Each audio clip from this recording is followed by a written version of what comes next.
Hey, it's me, Vicky and Marie. Sorry I'm a bit late. Let's see if the conference is still going on. Let's see what JLR's up to. Oh.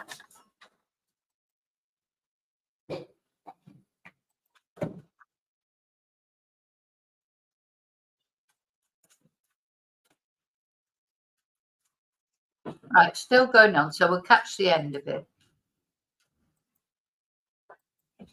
So I think that is the information that I know I wanted to come back and give you. And I would also just say again that this information that we think we can give lawfully and through our subject experts around prosecutions and all these other things. I may want to tell you something, but I can't tell you. And that's just been the nature of these a little bit. I just want to mention this. It's a big deal. I was asked about cooperation with family back at one point. This family has been incredibly cooperative with us. Truth be told, I think the first 3 people that called us to positively identify this individual based on the photos that were released were family members. And unfortunately, what happens in a scenario like this is that this happens, they're connected to this family, and that family is taking a great deal of grief to include threats, people hanging out of their houses, and saying that they know it's their fault, and they enabling, and all of those things. Our investigation would have been incredibly, it would have been detrimental if they didn't come forward immediately to let us know who this individual was. And how difficult the decision is that to make when you've lost this many people. It's not that difficult. As you can imagine, my family member was involved in that traumatic event, and I want to let people know. So that they should be acknowledged in that. Again, I won't specify exactly who the family members were, but as a whole, we found them to be very, very cooperative.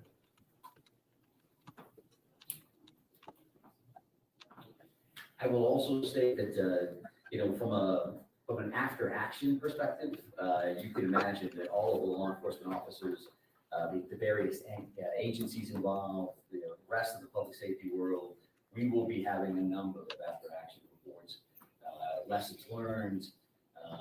We don't want this to ever happen to anybody ever again, but we've learned a lot as a state from other communities around the country that this has happened, other communities internationally when these things have happened, and they put out best practices. This is what's happening. What are we going to do next?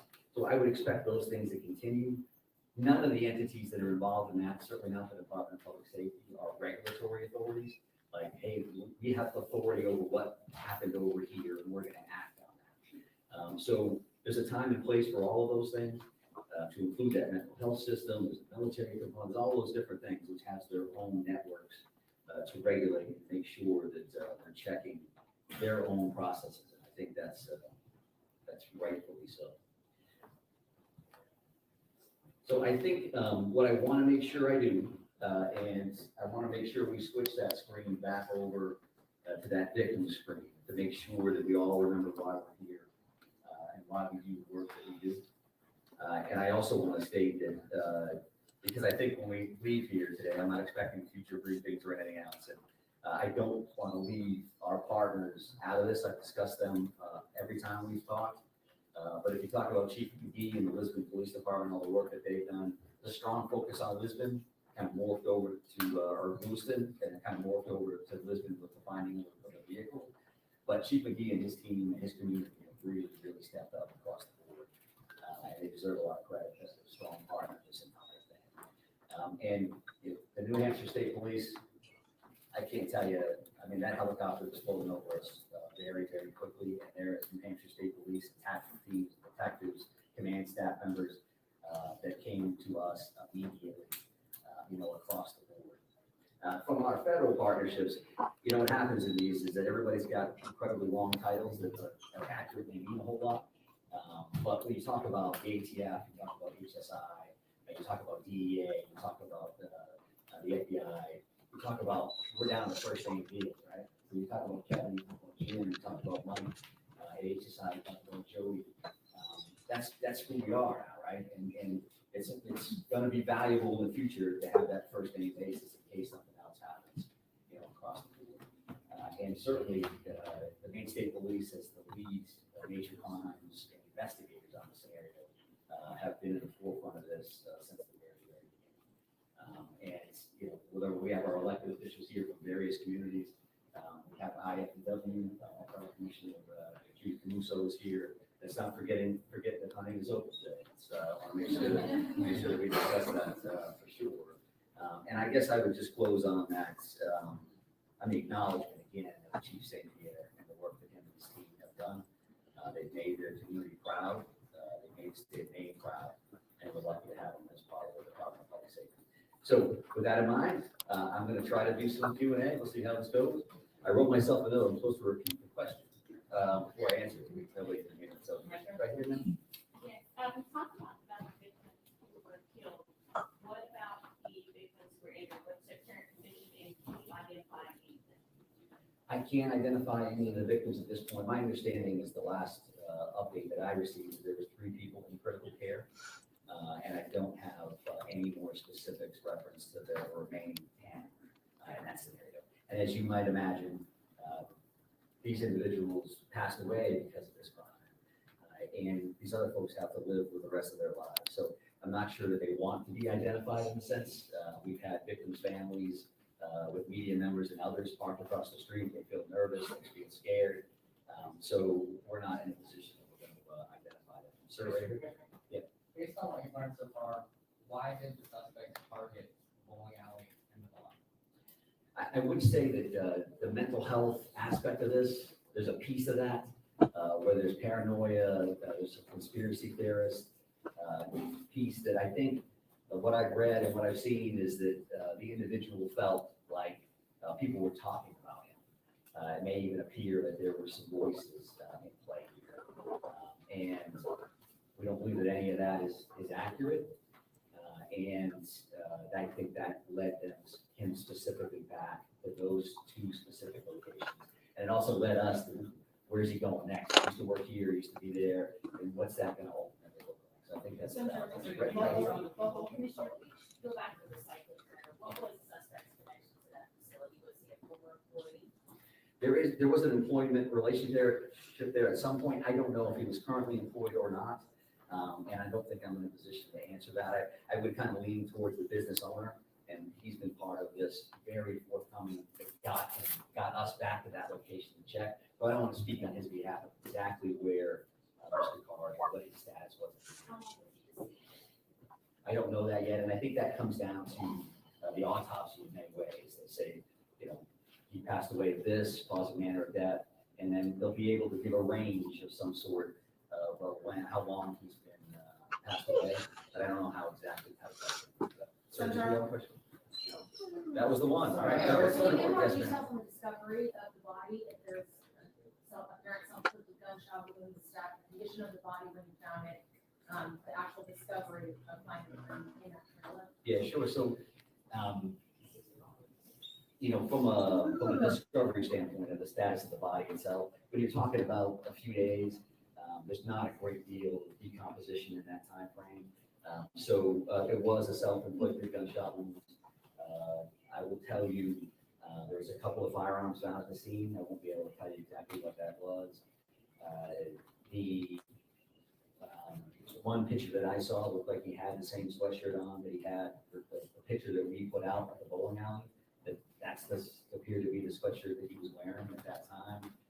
He was found closer to the sliding door component of the trailer, so he wasn't buried back further. When that happened, when he took his own life, I don't know the answer to that. And we'll probably have a range issue from the medical examiner's office, but not something I know right now.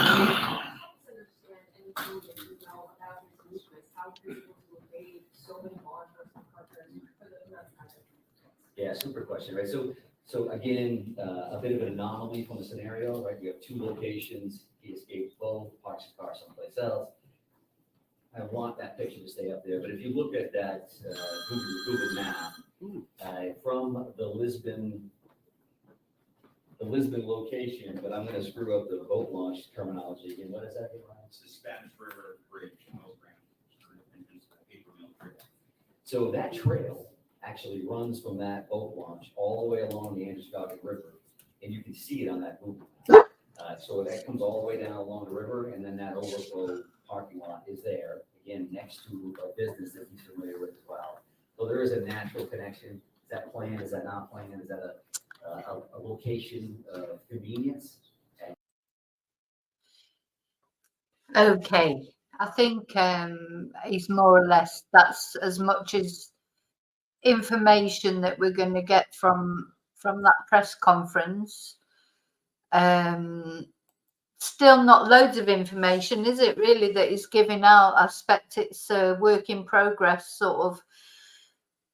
And unfortunately, you know, I've got such mixed feelings about this. I thought right from the beginning, really, from yesterday, as you know, I just felt like he wasn't any longer alive, because if he was still alive, he would have just carried on shooting as much as possible. And fortunately, because there were, you know, somebody was saying there wasn't really anywhere else to go where you would get a concentration of people. In that place, it was such a quiet place. So there was the bar and the bowling alley. He went to both those places where you would get a concentration of people on a Wednesday night. And then he would, you know, there was nowhere else to go where there would be a concentration of people. That's what a lot of the people that live in the area said. And that's fortunate, isn't it? Because I don't think he would have stopped if he thought that he could go and wreak more havoc. Now, the question is why he felt that he had to do that, you know, and that, unfortunately, although, of course, it's good that he's no longer a threat, it's like a bittersweet thing, isn't it? Because it can't bring the victims back, doesn't help the people that have been injured and traumatized through going through that. But also, you know, there's no answers, are there? It's like, you know, it must feel, so there's no trial.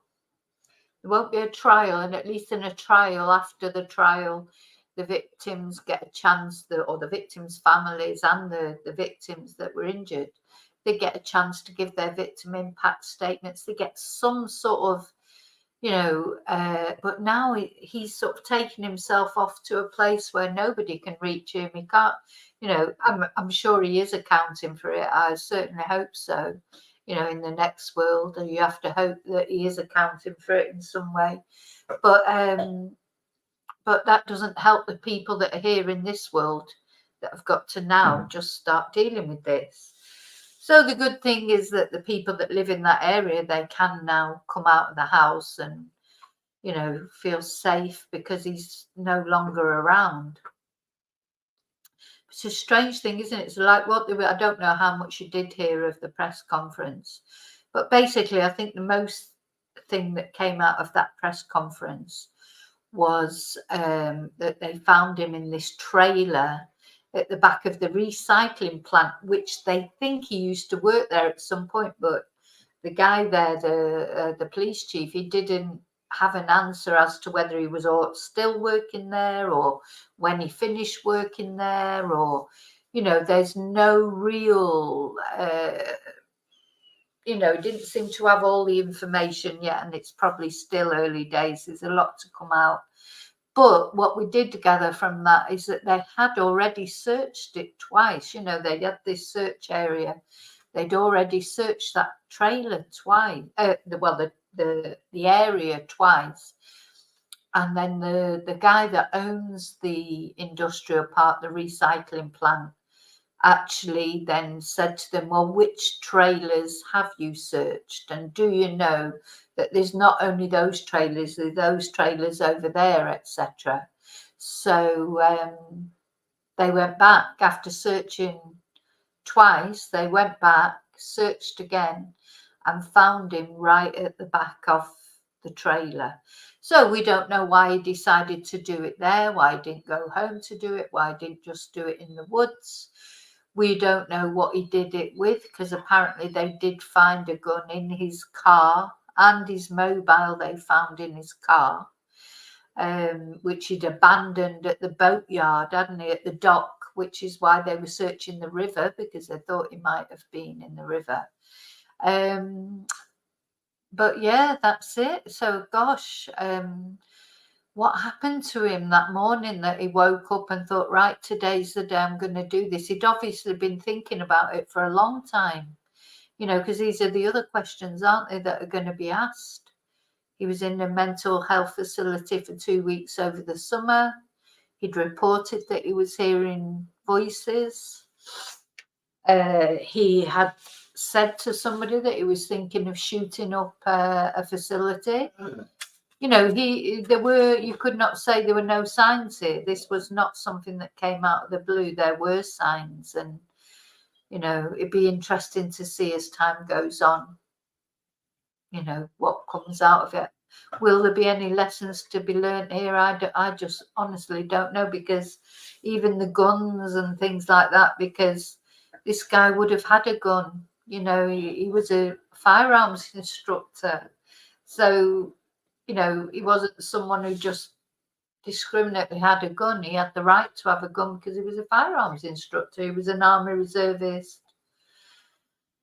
You know, it seems like he'd not seen combat. He was a reservist, not actually seen combat. So, you know, who knows? Who knows? But anyway, okay. So I'm so sorry I didn't make it for the actual proper press conference. Just couldn't get back in time. But anyway, this is something that's been put to bed now. We've followed it. I was up at 4:15 this morning. It's a very sad story, and you know what? It is so sad for his family, because apparently he left a note for his son. Now, I'm just going to see if I can find out how old his son is, because I just can't believe he did that to his own son as well. So I just think living with that, you know, knowing that your dad was responsible for that, that's not going to be difficult. Oh, it's a teenager. His son is a teenager.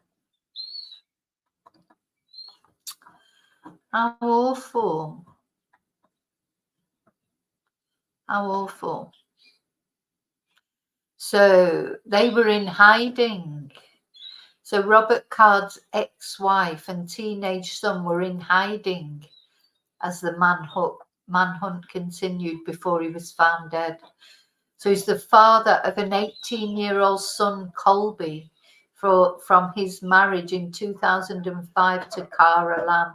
I don't think that's really fair on Colby to be named, do you?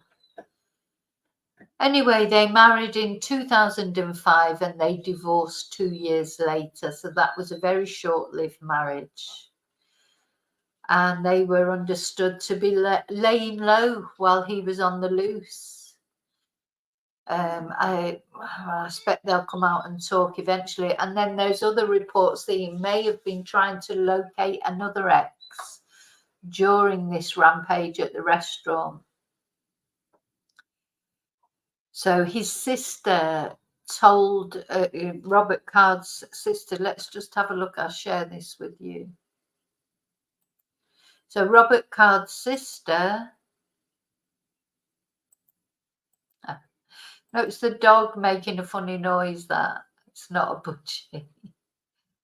Yeah, so that's I'm surprised they've named his son. That does seem a little bit unfair, because his son has done nothing wrong. But anyway, so here he is, that horrible man. So reports claim that Card may have been trying to locate an ex during the deadly rampage at a restaurant and bowling alley in Lewiston on Wednesday night. And his sister told investigators she believed he may have been looking for the ex-girlfriend when he was accused of. Oh, was it her that? Oh gosh, was it her they think that he might have been looking for?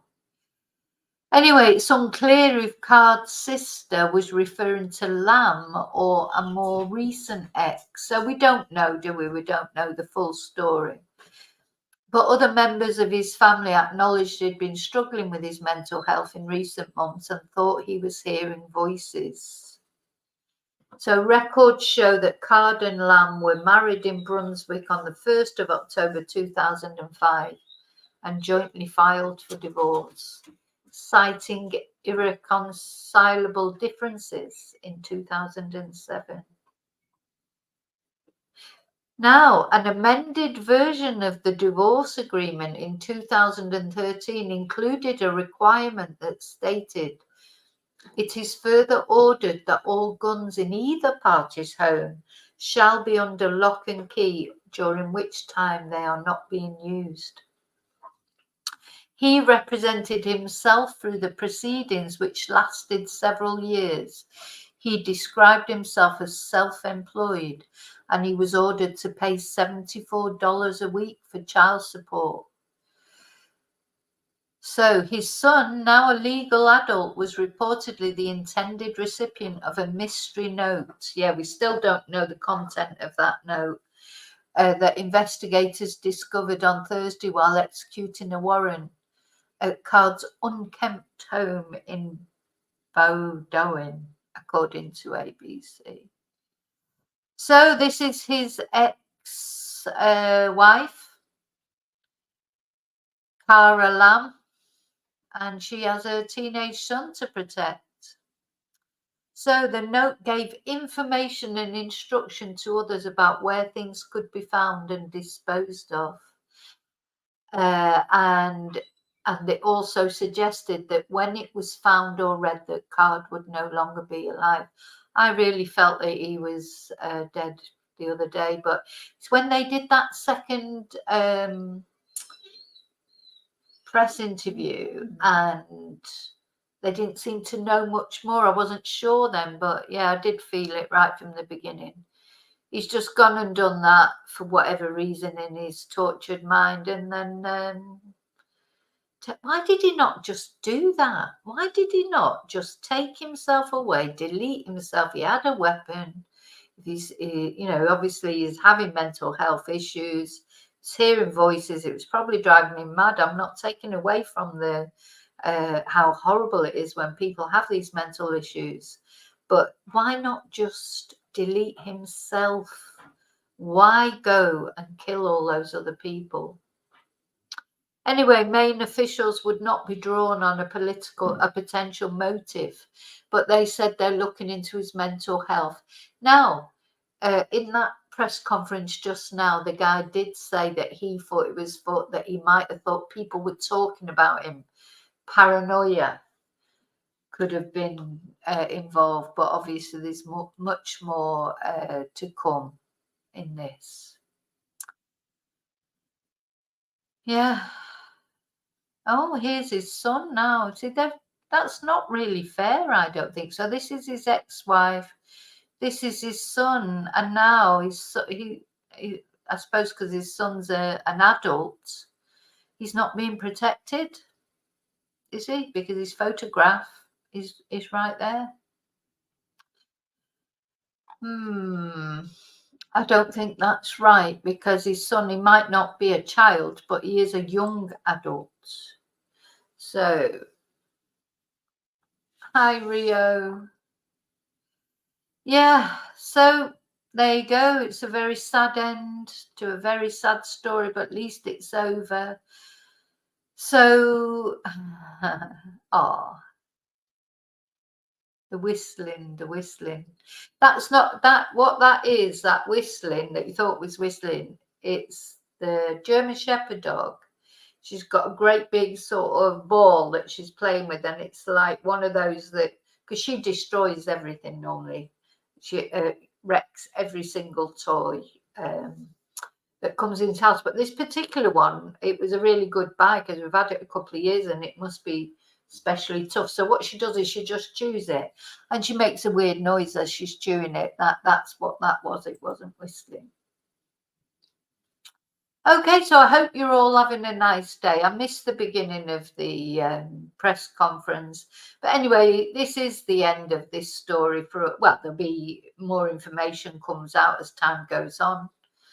And, you know, I'll be talking about that as and when, but I probably won't be doing like a live special on it again.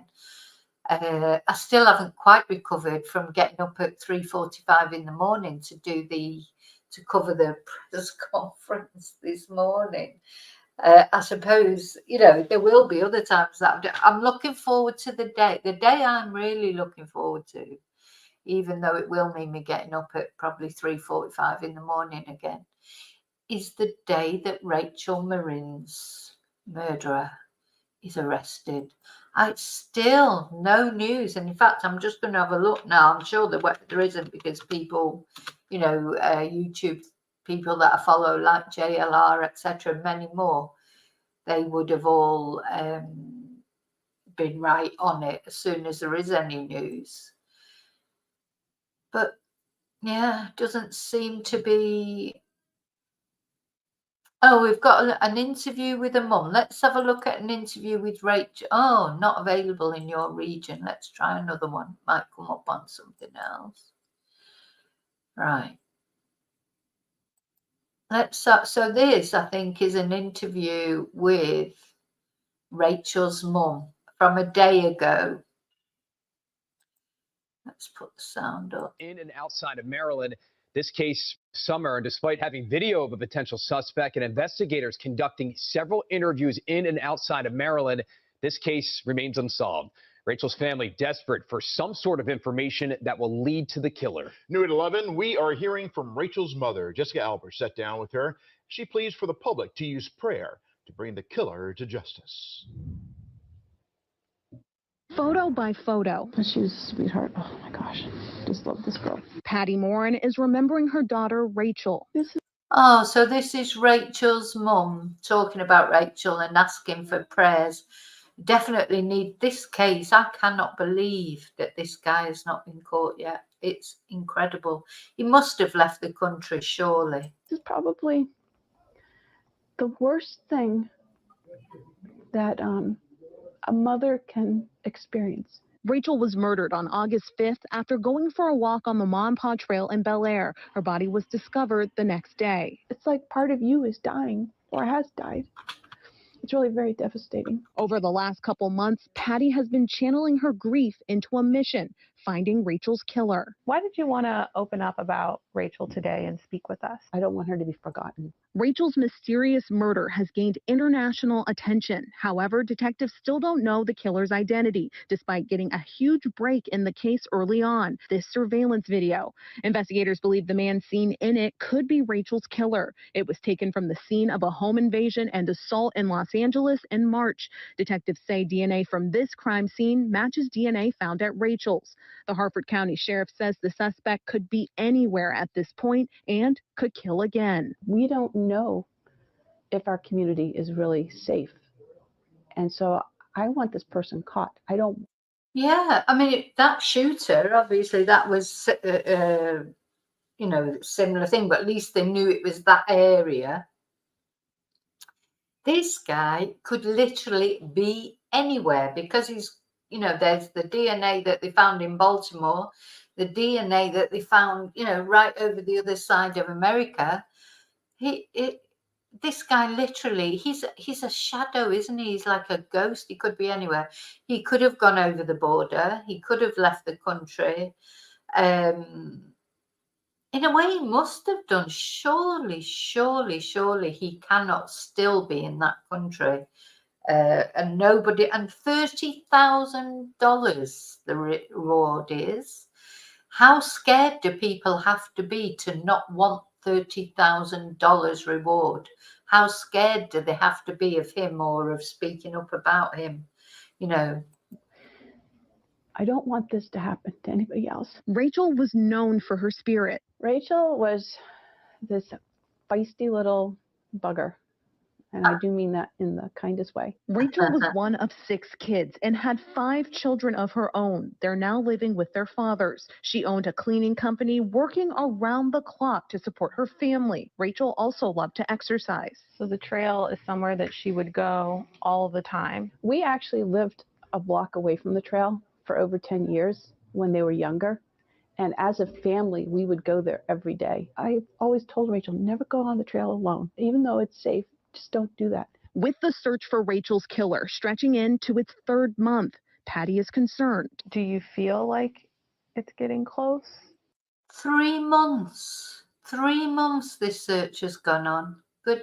But, you know, which it can take 3 months, obviously, or longer to catch a killer. But it's so strange when they've got his DNA, they've got a video of him. 3 months have gone past. Nada. To finding your daughter's killer? No. No. And I'm afraid that they won't find them. Oh, I think that the killer is either being protected somehow. I mean, like, somebody must know who he is. But she's holding on to hope by using her faith. The Morin family is launching a prayer initiative, asking as many people as they can to join them in prayer to help find her daughter's killer. I think God would be moved that we would believe him and trust that he would answer our prayers. And I think it would be effective. The Rachel Morin Prayer Initiative.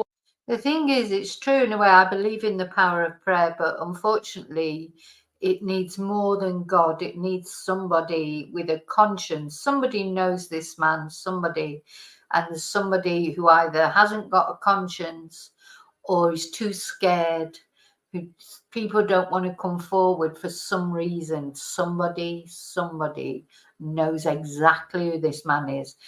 And they need that, you know, prayer will help. I'm going to look at that in a minute, that prayer thing, because I will sign up Will to begin it. on November 1st and last 30 days. If you would like more information about it, just head to our website, wjz.com. Jessica Alpert for WJZ. Okay, let's have a look at that. Warren.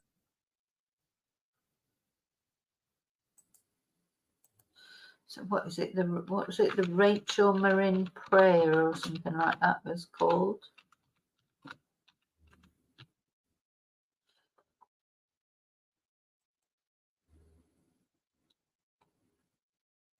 Where can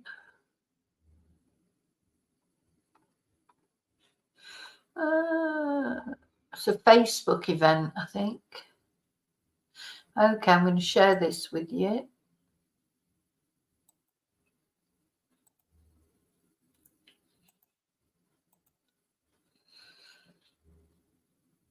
Hi, Bad Fairy. So this is the Rachel Morin 30-day prayer initiative. I'm going to press going on that, I think. So it starts on Wednesday, the 1st of November. It's an event created by Patty Morin and Rebecca Morin. Anyone on or off Facebook, anyone can share this link. So anyway, I'm definitely going to join in on that. I've just said that I'm going. I don't know what happens after that. But yeah, well, it can't do any harm, can it? You know, it can't do any harm. So some big prayers from the 1st of November. Yeah, I agree, David. He didn't run away. He didn't look agitated. He looked like he was speaking earnestly to whoever it was letting him out. You know, there's definitely some, you know, the police keep saying that there's no connection, but there must be something. You know, he wasn't just there for no reason, and he wasn't. Why did he have his shirt off? That's the other thing. Why did he have his shirt off? You know, that was strange, wasn't it? So everything about this case is strange. But now I say that, but of course the police, as usual, they'll know a lot more than we do. We don't know all the details. There'll be things that we definitely do not know about this. But now I would imagine, because it would have been matched up immediately. If he had done any other things, because they've got his DNA, although they haven't got his identity because he's obviously not been, you know, arrested before for anything that needs your DNA taken, because they can't link him with an actual identity. But if he would have done anything again or done anything before, surely that would have been linked up by now because they've got the DNA. So we have to presume that he has not done anything since. But I think, yeah, it's very scary about him. He literally could be anywhere. And yeah, it's been quite, I think it's been at least it's been a week since we've had an update from the sheriff, you know, because the sheriff Jeff Garler from Baltimore, he normally comes on every couple of days, doesn't he, and makes gives us a little bit of an update. Let's have a look. I don't think there are any other updates. So there was that update from a mum, or it's not really an update. It was just her asking people to pray with them from the 1st of November. I'll just check to make sure there's nothing else.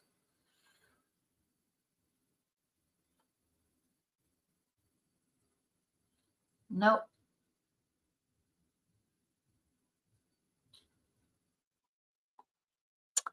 We looked at the house from the outside the other day in a video. You know, as soon as I hear anything, I always come on to, you know, because we're going to follow this right to the end, because we've followed this right from the beginning, haven't we? And we're going to follow it again till the end. And as I say, no, there's nothing else there. As I say, that is one early morning press conference, well, early morning for me, that I do look forward to. Yeah, not being caught doing anything. He must have done things. I say he must have done things. You think somebody won't get to that age? He looked like he was in his sort of late 20s, something like that. You wouldn't think somebody would get to that age with, you know, be exemplary, you know, and then suddenly murder someone. I mean, it's a very quick escalation as well, you know. Maybe they do know that he's done other things, but they're just not releasing that information. People don't normally just immediately go to MURDR, do they? They normally build up to it gradually, but who knows? I'll tell you one thing I've learned, and ever since I've followed true crime, is you just well, you know, some of the things we've looked at recently, truth is definitely stranger than fiction. Some real things that happen in that big bad world out there, if you read it in a book, you would never believe it was true. You know, it's just like it's incredible, really. Anyway, okay, I'm gonna go. So if I hear anything, obviously, about Rachel, if I don't think I'll be on tonight again live. I'm going to have a night off, but I'll be back tomorrow with Serial Killer Sunday. Now, of course, we're all on the gear up now. I've been sent some fantastic photos of all sorts of things for Halloween, masks, fancy dress. People have sent me like window dressings, you know, of different shops and things that are all set up for Halloween. Any photo of anything to do with Halloween you want to send me because I'm going to put a video together of everything. So it doesn't have to be you in a costume, or it can be a virtual costume, or it can be like, you know, anything Halloweeny that you see round and about. Take a little photo and send it to me. And on Tuesday, Halloween night, I'm going to do a live. I'm not sure exactly what time yet. I don't know whether to do it at the normal time of 8 or maybe a little bit later. And I'm going to show these photos that everybody's been sending. I'm going to tell some spooky stories.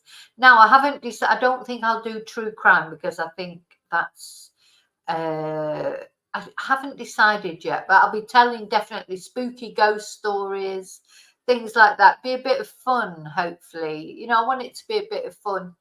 I'll be dressed up. I've got a bit of an idea what I'm going to dress up in now. I've been racking my brains. I'll be full dressed up. So that'll be hilarious if nothing else.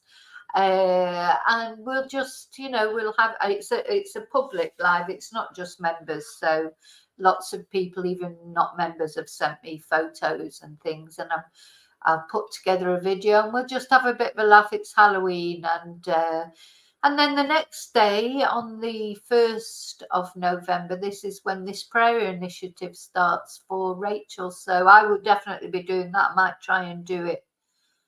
Oh, Rio, don't go to Kung Fu. What time do you get back from Kung Fu, Rio? Because I haven't decided what time I'm going to start it yet. But I think it will be, because I'm an hour ahead here anyway in Spain. So whatever time it is here, you know, it'll be earlier where you are. So yeah, you'll have to catch up after, unfortunately. Okay, listen, have a great Saturday night. So at least the town of Maine now can relax, and this guy's departed this earth, but it's a shame for his victims. They're not going to get a chance to hold him responsible. But, oh, well, we'll see. I'm normally in bed by then, Rio, because 9 o'clock, that's 10 o'clock here. I'm normally going off to bed then. Maybe if I get a nap, I might be able to stay up a bit later. Okay, people, so thank you for being here with me. I'm so sorry I was late, and it turned then into a sort of Rachel Morin thing rather than we missed the press conference. But we basically, all the press conference really told us what the guy's dead. They searched that place. It was the 3rd time that they'd searched that place because he was right tucked at the back of it. We've seen his ex-wife, his son. He's left his son that note. I think it's terrible what he's done to his son, left his son with that legacy as well. So he's a real selfish. He didn't care about those people. He didn't care about those people's families. And he didn't even care about his own son. But anyway. Oh, that sounds interesting, Bad Fairy. You saved your husband's life using Kung Fu. Okay, anyway, I'm going. But thank you. And remember to always live and love very wisely, very carefully. Have a great Saturday evening. I'll see you tomorrow. And yeah, families don't get justice. I'll see you tomorrow. And until I see you again, may your God go with you. Thank you.